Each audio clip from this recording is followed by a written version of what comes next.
সুপ্রিয় দর্শক, আসসালামু আলাইকুম। দেশ ও প্রবাসে যে যেখানে আছেন আপনাদের প্রত্যেককেই শুভেচ্ছা জানাচ্ছি। আজকে নতুন একটি প্রতিবেদন দেখতেই পাচ্ছেন আমার সামনে যে আপুটাকে, তিনি আসলে কি বলবো, এক কথায় অপরূপ সুন্দরী, অপূর্ব।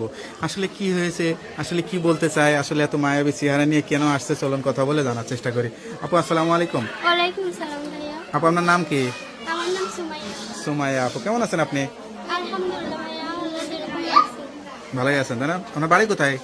আমার বাড়ি ঢাকা বিক্রমপুর। তো এখানে কি জায়গা জমি টমি আছে? হ্যাঁ ভাইয়া, 2 কাঠা জায়গা আছে। পরিবারে কে কে আছে? পরিবারে আম্মু আছে আর ছোট বোন আছে একটা। আম্মু আর ছোট বোন, বাবা নাই? না, বাবা 2 বছর আগে মারা গেছে। আপনি কি করেন? ভাইয়া আমি গার্মেন্টসে কাজ করি, সেলাই মেশিনের কাজ করি। লেখাপড়া করেননি?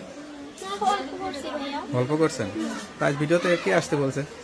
না ভাইয়া, পরিবারের অনেক অভাব আছে, এটার জন্য আইছি। পরিবারের অভাব আছে, আপনি কি কি কি বলার জন্য আসছেন? যারা আপনার কথা শুনবে, কোনো সহযোগিতা চান?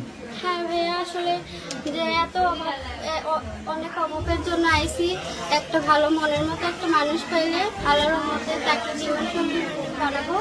আর সে যদি আমার দায়িত্ব নিতে চায়, আমাকে সত্যি মন থেকে যদি দায়িত্ব নিতে চায়, তাহলে তাকে আমি জীবন সঙ্গিনী বানাবো। আর পরিবারে অনেক অভাব আছে, এটার জন্য প্রতিবেদন আছি। তো এখন এই জীবনসঙ্গী বানাতে চান, বিয়ের বয়স হয়েছে আপনার? বিয়ের বয়স না হইলেও ছোট মানুষ, এখন কি করবো, অনেক অভাব। ছোট মানুষ বিয়ে করলে ভয় লাগে না? বিয়ের কথা শুনলে। বয়স কত? বয়স 16। 16? তারও তো অপেক্ষা করতে হবে, তারপরে না বিয়ে। তো আপনার মা আছে, মা কি চিন্তা করতেছে? মা চিন্তা করতেছে যদি একটা ভালো মনের মতো যদি একটা ছেলে পাই, তাহলে আল্লাহর রহমতে তার হাতে তুলে দেবে? হ্যাঁ, তার হাতে আচ্ছা তুলে আচ্ছা দেব। আচ্ছা। তা আপনি বলেন না যে আমি তো আরো কিছুদিন পরে বিয়ে করবো, এখনই করতে চান, এটা বলেন না? না, এইটাই তো, এখন বিয়ে তো করা হবে না। আর কোনো শখ ছিল একটু গান টান শেখা, অভিনয় করা, নাচ টাচ করা? না এত সুন্দর চেহারা আপনার, এত সুন্দর কণ্ঠ, একটু গান টান শিখলে তো ভালো করতেন। তা গান টান শেখেননি কেন? না ভাইয়া, গান টান শিখি না। নামাজ কালাম পড়েন? নামাজ পড়ি, কোরআন শরীফ পড়তে কোরআন পারেন? শরীফ পড়ি। হ্যাঁ যাক, খুবই ভালো কথা, নামাজ কালাম পড়বেন। সংসারে কাজকর্ম শিখছেন? হ্যাঁ, আলহামদুলিল্লাহ পারি। কি ভালো রান্না করতে পারেন? সবকিছুই পারি। সবকিছুই পারেন? তো আমাদেরকে একদিন দাওয়াত টাওয়াত দিয়ে খাওয়াবেন নাকি? হ্যাঁ, খাওয়াবো। কি ভালো রান্না করতে পারেন? এমনি মাছ, তরকারি, মাংস, আচ্ছা আচ্ছা। এমনি সবকিছু। তো যাই হোক, আপনার কথা শুনে অনেকে বিয়ে শাদী করতে যাবে, এখনই বিয়ে না করে 2 বছর পরেই বিয়ে শাদী করবেন, ঠিক আছে? তো আপনার নাম্বারটা দিলে সমস্যা নাই তো? না ভাইয়া। নাম্বারটা মুখস্থ আছে? হ্যাঁ, আমি যে মুখস্থ নাই। তো নাম্বারটা, আপনি দেন। আচ্ছা, তো নাম্বারটা আমার কাছে দেন, আমি দেখে বলে দিতেছি।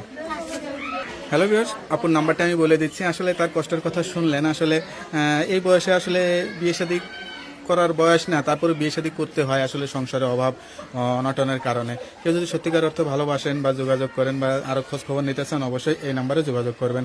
তার নাম্বারটা হচ্ছে 019803140449। নাম্বারটা আবার বলে দিচ্ছি, 019803140449।